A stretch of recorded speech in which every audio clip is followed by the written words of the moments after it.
So how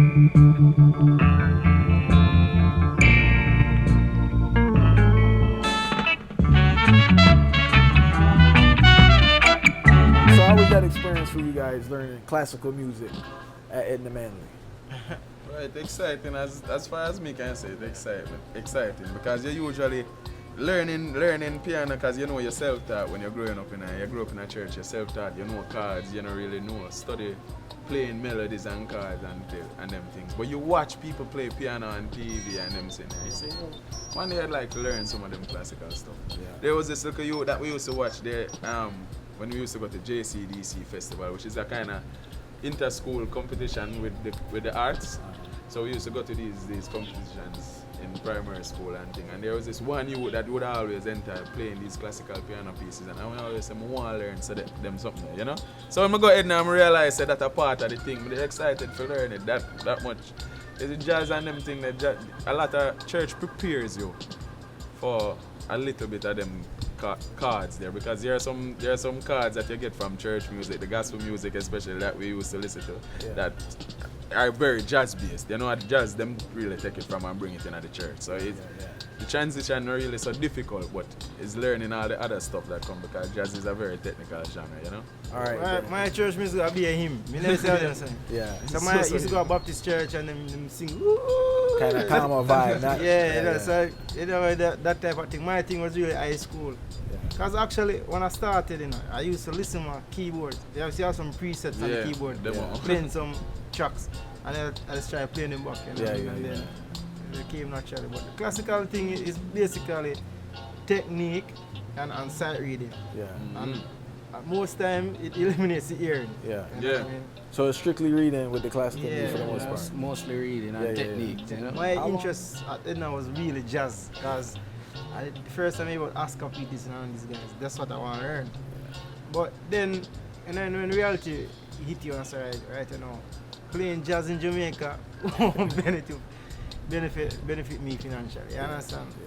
So, you know, and then I think it was in second year, our first year start, be around teacher like Iwo Cooper now, who really started telling things about third world back in the days, and then we start watching videos of Black Uhuru. I never used to pay attention. Are you showing you videos in class? Yeah, man, we used to after them things, man, I go to the listening library and listen. Yeah, man, I forgot to do all of them things. And then if you start hear about your history and back in the days, or the Whalers record and the story, it kind of give you an interest and see, this is, now we find something that we can hold on to.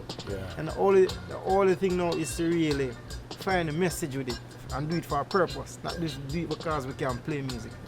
And the best way is to do it based on the experience that we have, you know what I mean? So all our music is really our experience that we have, and put it to reggae. One of the things we kind of push you in that direction there, you used to have a pop class, like normally they separate the musicians in groups. Yeah. So you find, so you start off bands within a class. Yeah. So you start play with this and start play with other guys, and them kind of find a little gel, and then at the end of that we have an exam, so it's like a pop exam, whether it's reggae music, pop and reggae, or the cultural stuff. Yeah, because we have to do those as well, of course. So they really history of Jamaican folk. Yeah, so we do like an exam at the end of the year and things. So that kind of really pushed the band things. Yeah. Who was the first band to come out of Edna Manley? I would say that band is C Sharp, you know. C Sharp. I think C Sharp was the first band. Yeah. Serious band. Yeah, you know what I mean? I will look up to and say, yo, seeing them do their own thing and thing, you know what I mean? Yeah, I know about C Sharp from before I reached town, you know. Before I reached Edna Manley. I know about C Sharp. So the first serious band that for real. So as a student at Edna Manley, they really rate C Sharp. Yeah, man, look up to C Sharp. Before I was a student at Edna Manley, because me and Moby know about C Sharp. I pine to reach Kingston just so I can play some music and hear some of them great people. Real thing, man. I when you come here, man, really sorry about C Sharp, because me come from St. Mary, a sound system player for you know what I mean? So I never really hear about C Sharp till come. But C Sharp was the band that everybody talk about, and then you see a band here, no credit. You know what I mean? We used to think about so them was the band that was say, yo, you know.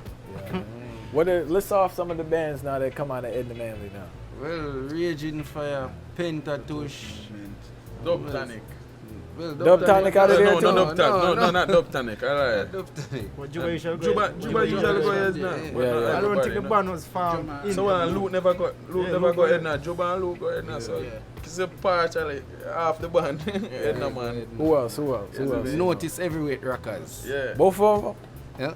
Both of them went to Yeah, man, and who are support them right now? All of them are Edna Manley. 6 points currently. Yeah, my band come up now named 6 points. I play Yeah, roots man. reggae too. Yeah. So them are Edna Manley student. They have a girl band. No, A dance. dance. Well, some of them Well, partially Edna, yeah, You know man. what I mean? Partial Edna. There's a factory member. Let's look at the from backing factory bands part. now, like for Chronics, Protege, Yeah, most of Edna. them. Jesse, everybody are Edna. Edna Kawaka band, Edna you them. All of them. They Every all last are- one. In everybody. fact, some of we used to play in the same band together, different from them different bands. Yeah, So, yes, Blueprint or they doing the Battle of the Bands Band, world yeah. thing, but them kinda Yeah. Romain did Edna for about a year or two. Romain Virgo. Yeah. You know what I mean? Abigail Dallas, Jordan, female dancehall. Jay Yeah. Capri. R.I.P. Jay Capri. Jay Capri. You know, it's God bless his soul, you know? Yes. Yeah. Yeah. Friend of Edna man. Yeah, Edna Manley, right? Then now you kind of sight things a little differently and look at the world differently. What was the transition like at your house? Well, it was very rough for me because both my parents are Christians and, well, the whole family, the whole household. So, when you come in and talking about, even if you try to play a reggae track on the radio, you will get a piece of lashing. You'll be rebuked. It was that strict? Yeah, trust me. 2000s? Trust me, because even when I decided that I wanted to do music and I wanted to go to Edna Manley, I was told that if that's what I want to do, I'll be on my own. That's like I something out have of a to movie. figure it out Back by in the day. myself. So it was very rough in the household, very rough. It's recently now that things kind of smooth out and they accept it because they see the fruits of it now. So it was rough, tough. Actually, how I survived through college, I asked my parents to just give me my first year tuition, and I did the work program. So I traveled to the States, worked, went back home, went to school for the year, paid to come back again. So that's how I survived through my 4 years in college. Well, for me, I did tough. Probably tougher than everybody else. Both my parents are pastors, you know, so man. just get it wicked. You know what I mean? But Every that's time. the thing, like, just for playing reggae? Yeah, man. Just for playing reggae. Because at first, when I got to Edna, I wanted to play gospel music. I wanted to play for Danny McClurkin and then people.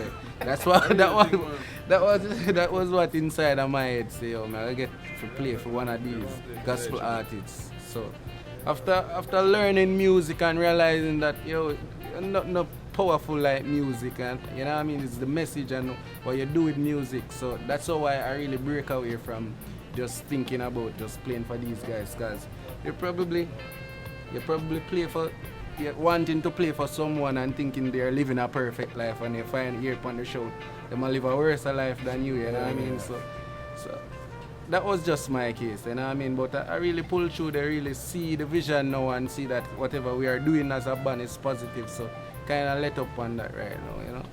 Yeah, my home wasn't as strict. Churchy home, you know what I mean? I'm usually go to church on Sundays, but we don't really have church till Sunday again. Yeah. So I mean, still could have go out the road and go party and all that stuff. So it wasn't. I never really have no problem. The only problem I have with like my auntie in Kingston now, so she never liked the air. So when I moved to Kingston, I had cane, you know what I mean, and I had to cut them. Yeah. Is either I keep my hair and then I have to go live somewhere else like downtown. Yeah. I can stay with my auntie uptown and go to school, but I have to cut my hair. So, you know, I cut it, and then when I start growing it back, you know, my auntie said she never have to grow it, you know what I mean? But after a while, you know, she But when it come on to the whole church thing, I never really have no challenges as I said, our home, the kind of more open, you know what I mean? I didn't know the thing was like that in these modern times. Yeah. My thing are the real thing. Yeah. My thing are the real thing. I gotta tell you the real thing, you know, because my parents weren't pastors, you know, but they might as well have been. Yeah. Because the reaction is, you know, you see when my mother find out that I grow in my ear, my mother cry, you know. Yeah. My mother weep, you know. And tell me something I don't love her. Yeah. Ask me why am I doing this to her. I say, what am I doing to you? I'm not doing nothing to you. I grew up in here. Them little things there. Reggae could not play in my house, you know. When I grew up, you know, one day I practice keyboard, and how I usually learn secular music is the neighbors, because them usually play Jamaicans play music loud. Yeah. You know? So I think it was a Sunday to me, I remember, and a neighbor play one Michael Jackson. Billy Jean. And put the keyboard on a string sound and start playing that little phrase. Dun, dun, dun, dun. My father outside in the yard and hear me. Who tell me to play that? Al, what is that you're playing?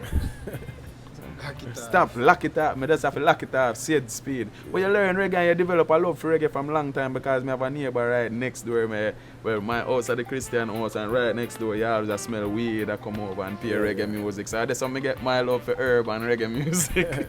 Because me always, that aroma always seeping into my house, and me sit down on my veranda and take in look at the reggae and some of the fumes and just build and feel nice. And then you go to Kingston and you start learning about some other artists where you never know before, and you start develop a different love for reggae. But reggae was a thing we always in me from day one, because most church musicians, because in church when you're playing by ear, you usually have to find a groove when they start singing a song. And a lot of the times they will play reggae. The beat, the instrumental that would be taking place in the church, a lot of the time would have been reggae. But because it is sanctified lyrics, as them would have said in a church, singing over it is okay. You see me? So the love always exists from in the church, but the beating when we get for the growing a year and all them something that I can't believe to this day so my mother ball and tell me something all over. But it was a struggle. I never got any fight where music was concerned, because my father is a musician and him support playing music. They just wanted it to be for the Lord, as they put it. What we find in the situation is that you find most of the people who came in as church musicians are people in general, not even the music, in Edna Manley, or college. For to leave the parents' home where there's this box and the girl in this box, you understand, and you're not supposed to question certain things. You know what I mean? When you go to Edna Manley, you meet people from all different walks of life. And then your mind start to be open to other things. You understand? So there's life beyond where our parents will tell you. Thank you so much for watching I Never Knew TV. Please subscribe, comment, like, share.